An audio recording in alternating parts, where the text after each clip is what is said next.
شاہ news میں آپ کا استقبال ہے۔ تازہ ترین خبروں کے لیے دیکھتے رہیے شاہ نیوز۔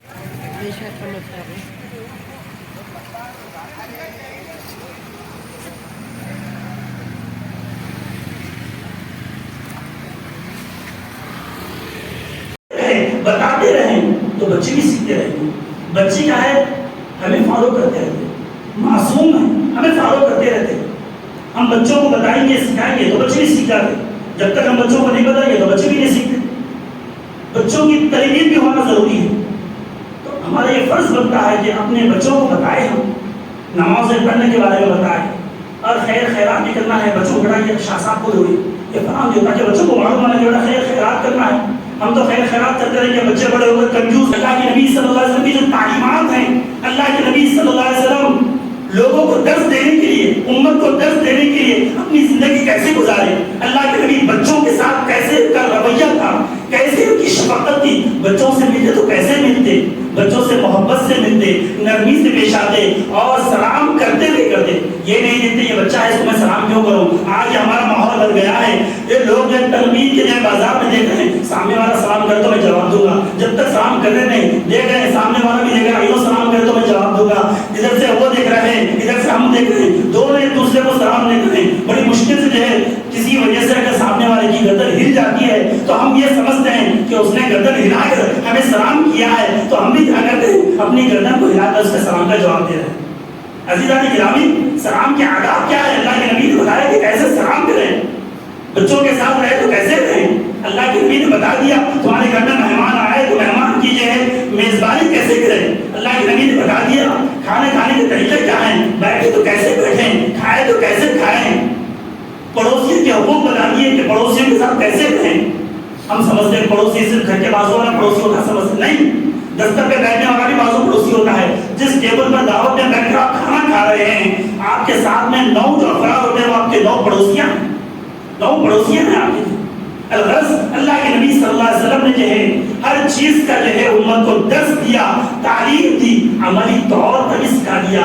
یہ بتا دیا کہ دیکھو اگر تم چاہتے ہو کہ اپنی زندگی میں انٹرٹینمنٹ کریں، تفریح کریں، تو اس کا بھی طریقہ بتا دیا کہ یہ سیر کیسے کرنا ہے، تفریح کیسے کرنا ہے، مزاح کیسے ہونا ہے، دل لگی کیسے ہونا ہے۔ اللہ کے نبی نے اپنی تعلیمات کے ذریعے سے وہ بھی بتا دیا۔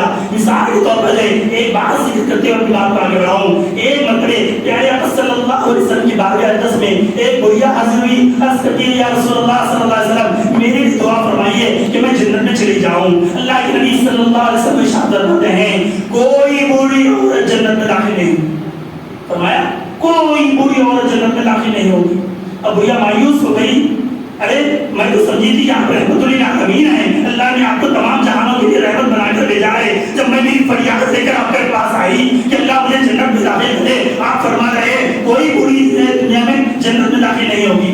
اللہ کے نبی صلی اللہ علیہ وسلم کی بارگاہ میں جب وہ بڑھیا خاموش ہو گئی، اس کا چہرہ اتر گیا، مرجھا گیا، پیارے نبی صلی اللہ علیہ وسلم اس بڑھیا سے فرماتے ہیں فکر مند کیوں ہوتی ہو، غمزدہ کیوں ہوتی ہو، رنجیدہ کیوں ہوتی ہو، تو جنت میں جائے گی ضرور مگر بوڑھی نہیں رہے گی، جوان ہو کر جنت میں جائے گی، جوان ہو کر جنت میں جائے گی۔ تو اللہ کے نبی نے پریکٹیکلی بتا دیا کہ انسان کی زندگی کیسے گزرنی ہے۔ اللہ کے نبی نے فرمایا سچا اور پکا مسلمان وہ ہے جس کی زبان سے، اس کے ہاتھ سے دوسرا مسلمان محفوظ ہے، دوسرا مسلمان محفوظ ہے۔ جب اللہ کے نبی نے ایک مسلمان سے متعلق یہ فرما دیا تو اب مسلمان ایک مسلمان کے تعلق سے دل میں کچھ بھی برا نہیں سمجھتا، تو اللہ کے نبی سے متعلق اس کی عزت کتنی ہونی چاہیے۔ ایک مسلمان کے تعلق سے دل صاف ہونا ہے تو پھر مسلمانوں میں جو اعلیٰ درجے کے مسلمان ہیں ان کے متعلق اس کا دل کیسے ہونا چاہیے، پھر نبیوں کے ساتھ اس کا دل کیسے ہونا چاہیے، عقیدہ کیسے ہونا چاہیے، پھر صدر کونین تاجدار مدینہ صلی اللہ علیہ وسلم کی عظمت سے متعلق اس کا ایمان عقیدہ کیسے ہونا چاہیے۔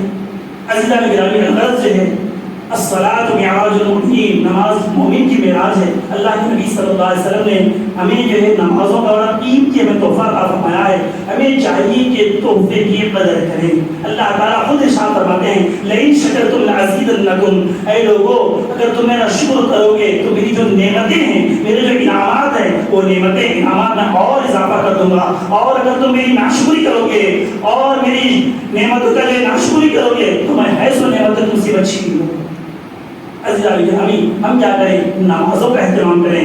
آج مسجد میں معراج کے موقع پر کہ اس مقدس رات میں یہ مصمم پکا ارادہ کر لیں کہ مولا کریم جیسے آج میں نے عشاء کی نماز بجماعت ادا کی ہے، سنتیں میں نے ادا کی ہے، مولا کریم تو مجھے طاقت دے، مجھے حوصلہ دے، مجھے ہمت دے کہ اب میں کیا کروں گا، ہر نماز پابندی سے بجماعت ادا کرنے کی کوشش کروں گا۔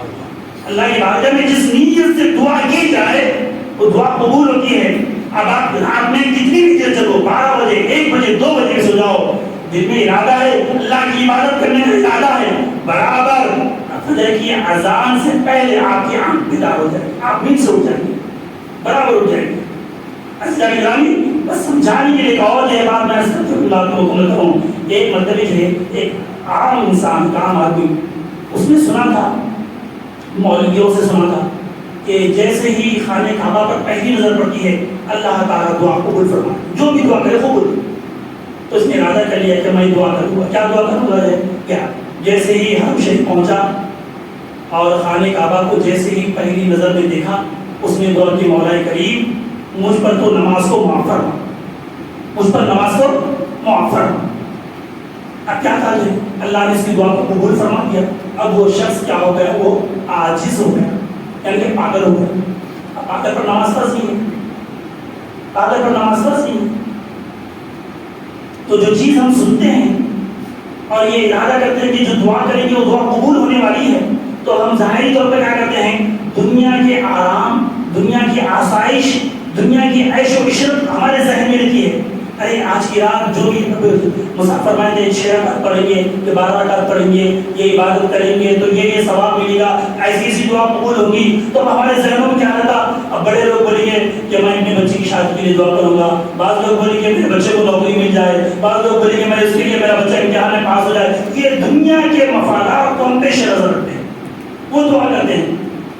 ہم اللہ کی بارگاہ میں یہ دعا کریں جیسا کہ سیدنا امام اعظم ابو حنیفہ رحمۃ اللہ علیہ وہاں پر فرمائے تھے، جب خانہ کعبہ کو تمہاری پہلی نظر پڑے تو تم کیا دعا کرو، اے اللہ میں یہاں پر جو بھی جائز دعا مانگوں اس دعا کو قبول فرما، سبحان اللہ، جو بھی جائز دعا مانگوں۔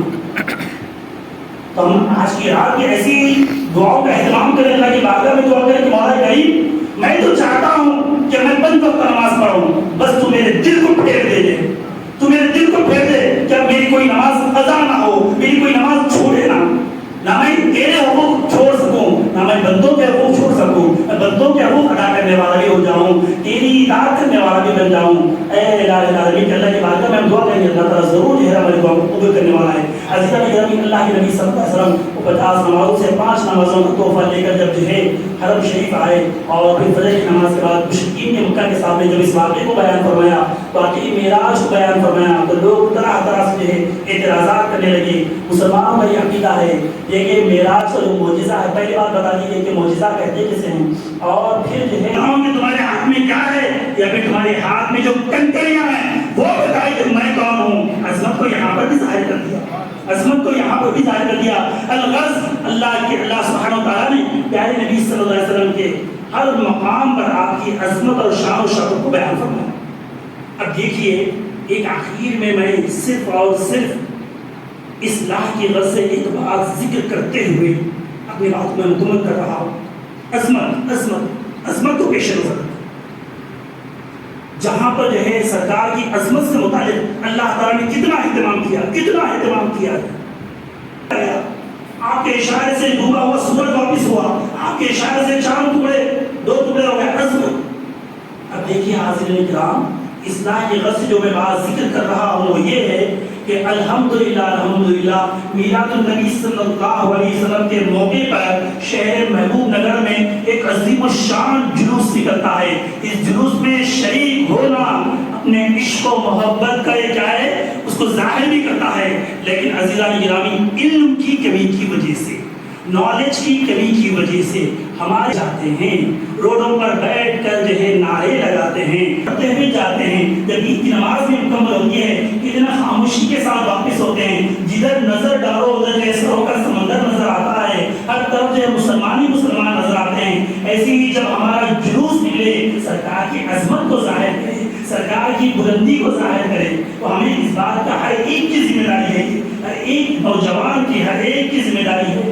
کہ کیا کرے جائے اپنے جو نوجوان جو علم کی کمی کی وجہ سے ایسی حرکتیں کرتے ہیں انہیں روکیں اور انہیں جو ہے نغمے پڑھتے کیا اس کو جاتا نعتیں پڑھتے ہوئے نعتیں گنگناتے ہوئے درود شریف پڑھتے ہوئے جو کیا کریں جلوس میں آنے کے لیے دعوت دیں. عزیزان گرامی یہ میراث کے موقع پر آپ حضرات کے سامنے مجھ تک شائع کی گئی ہے. اللہ رب العزت کی بارگاہ میں دعا ہے کہ مولا کریم جو کچھ کہا گیا ہے مولا کہنے میں جو غلطیاں ہوئی ہیں تصحیحیں ہوئی ہیں مولا اپنے فضل و کرم سے معراج کی اس مقدس رات کے توفیق میں ہمارے غلطیوں کو درگزر فرما دے. مولا کریم جو کچھ بھی کہا گیا مولا کہنے والے سننے والے مولا سب کو عمل کی توفیق عطا فرما. مولا ہمارے اعمال میں اخلاص عطا فرما, ہم کو ریا سے محفوظ فرما. وآخر دعوانا الحمدللہ رب العالمین. السلام علیکم ورحمۃ اللہ وبرکاتہ. نحمده ونصلی ونسلم علی رسولہ الکریم اما بعد. محترم ناظرین کرام, الحمدللہ آج 26 رجب المرجب 27ویں شب مسجد شاہ صاحب گٹا مسجد مردان علی شاہ صاحب, اس مسجد میں الحمدللہ معراج کے موقع پر جو ہے ایک بہترین جلسے کا انعقاد عمل میں لایا گیا. زیر سرپرستی الحاج حضرت علامہ سید شاہ عبدالرزاق صاحب قبلہ سجادہ نشین بارگاہ حضرت سید مردان علی شاہ صاحب کی سرپرستی میں یہ جلسہ منعقد ہوا. الحمدللہ یہاں پر آخر کو خطاب کا موقع ملا. محترم ناظرین کرام, جہاں پر آج موجودہ وقت میں تمام دنیا میں الگ الگ تاریخوں میں الگ الگ پروگرام منعقد کیے جاتے ہیں تاکہ اس دن کی اہمیت لوگوں کو معلوم ہو, اس دن کے حقائق لوگوں کو معلوم ہو.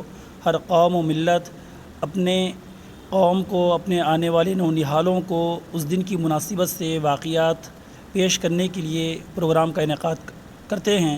الحمدللہ ہمارے پاس بھی معراج النبی صلی اللہ علیہ وسلم کے موقع پر شہر محبوب نگر اور کئی مقامات پر جو ہے مساجد میں جلسے معراج النبی صلی اللہ علیہ وسلم کا انعقاد عمل میں لایا جاتا ہے تاکہ مسلمان نونہالوں کو اور نوجوانوں کو سبھی کو جو ہے معراج کی حقیقت, معراج کا فلسفہ معلوم ہو جائے. اللہ کے نبی صلی اللہ علیہ وسلم نے, پیارے نبی صلی اللہ علیہ وسلم کی شان و عظمت کو بتانے کے لیے, آپ کی شان لوگوں کو پر عیاں کرنے کے لیے کئی معجزے عطا فرمائے ہیں. جہاں پر جو ہے پیارے نبی صلی اللہ علیہ وسلم کو جو معجزے عطا فرمائے کہ اللہ کے نبی اشارہ فرماتے تو چاند 2 ٹکڑے ہوتا, اشارہ فرماتے تو ڈوبا ہوا سورج پلٹ کر واپس آتا.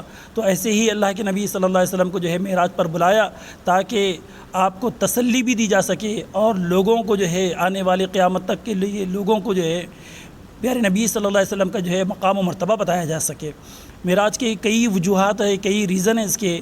من جملہ وجوہات میں سے ایک وجہ یہ ہے کہ جب مشرکین مکہ کا ظلم بڑھ گیا, طرح طرح سے ستانے لگے, طرح طرح سے تکلیفیں دینے لگے, تو اللہ کے نبی صلی اللہ علیہ وسلم کو جو ہے اللہ تعالیٰ نے اپنے پاس بلایا تاکہ جو ہے تسلی دی جائے اور تشفی دی جائے. اور پھر جو ہے جب اللہ کے نبی صلی اللہ علیہ وسلم اپنی شریک حیات سیدتنا خدیجۃ الکبریٰ رضی اللہ تعالیٰ عنہ کے پردہ فرمانے کے بعد غم زدہ تھے, رنجیدہ تھے, تو آپ کے غم کو, آپ کے تکلیف کو دور کرنے کے لیے بھی جو ہے آپ کو جو ہے معراج پر بلوایا گیا. وہ نیز یہ کہ بیت المقدس ایک عرصے دراز سے پیارے نبی صلی اللہ علیہ وسلم کا جو ہے منتظر تھا. اللہ کی بارگاہ میں دعا کرتا تھا کہ مولا کریم تمام نبیوں کے قدموں کا میں بوسہ لے چکا ہوں, صرف اور صرف تیرے حبیب پاک صلی اللہ علیہ وسلم کے قدموں کا بوسہ لینے سے میں محروم ہوں. مولا کریم قیامت سے پہلے جو میری آرزو کو پوری فرما. تو اللہ تعالیٰ نے بیت المقدس مسجد اقصیٰ کی جو ہے دعا قبول فرمائی اور پھر جو ہے اللہ کے نبی صلی اللہ علیہ وسلم کو مسجد حرام سے مسجد اقصیٰ بیت المقدس تک کا سفر کرایا گیا تاکہ بیت المقدس کی آرزو بھی پوری ہو جائے. اور یہاں پر اللہ کے نبی صلی اللہ علیہ وسلم نے تمام نبیوں حضرت سیدنا آدم علیہ السلام سے لے کر حضرت سیدنا عیسیٰ روح اللہ علیہ السلام تک تمام انبیاء کرام کم و بیش 1,24,000 انبیاء کرام کی آپ نے امامت فرمائی. اسی وجہ سے پیارے نبی صلی اللہ علیہ وسلم کو جو ہے سید الانبیاء بھی کہا جاتا ہے, امام الانبیاء بھی کہا. اور پھر آخر میں جو ہے تمام چیزوں کی سیر کرانے کے ساتھ ساتھ جو ہے پیارے نبی صلی اللہ علیہ وسلم کے لیے جن سواریوں کا اہتمام کیا گیا اسے جو ہے مراکب خمسہ کہتے ہیں، یعنی کہ 5 ایسی سواریاں جو اللہ کے نبی کے علاوہ کسی اور کو عطا نہیں کی گئی، جس میں پہلی سواری براق ہے، دوسری سواری جو ہے نورانی سیڑھی ہے جو بیت المقدس سے جو ہے آسمان اول تک کا جو سفر کیا، پھر آسمان اول سے جو ہے تمام آسمانوں تک کا سفر جو ہے فرشتوں کے پروں پر آپ نے سفر کیا، یہ تیسری سواری ہے۔ پھر 7ویں آسمان سے سدرۃ المنتہا تک سیدنا جبریل امین علیہ السلام کے پروں پر آپ نے سفر کیا، یہ 4تھی سواری ہے۔ پھر سدرۃ المنتہا کے مقام سے عرش اعلیٰ تک آپ نے جو ہے نورانی تخت کے ذریعے سفر کیا۔ یہ 5 مراکب خمسہ ایسے ہیں جو آج سے پہلے اور روز قیامت تک کسی کو اور کو جو ہے سواری جو ہے حاصل نہیں ہوگی۔ یہ اللہ کے نبی صلی اللہ علیہ وسلم کی امتیازی شان ہے۔ آخر میں اللہ تعالیٰ کا جب دیدار ہوا، اللہ تعالیٰ کے کلام، اللہ تعالیٰ سے جب ہم کلام ہوئے تو اللہ سبحانہ و تعالیٰ نے امت محمدیہ کے لیے 50 نمازوں کا تحفہ عطا فرمایا۔ آخر میں وہ نمازیں 5 رہ گئیں اور حکم دیا گیا کہ جو کوئی 5 وقت نماز بجماعت ادا کرے گا اسے 50 نمازوں کی نماز پڑھنے کا جو ہے ثواب اسے عطا کیا جائے گا۔ اور جو ہے اللہ رب العزت کی بارگاہ میں دعا ہے کہ اللہ تعالیٰ ہم سب کو 5 وقت نماز بجماعت ادا کرنے کی توفیق عطا فرمائے، ہمارے اعمال میں اخلاص عطا فرمائے، ہم کو ریاکاری سے محفوظ فرمائے۔ وآخر دعوانا ان الحمد للہ رب العالمین۔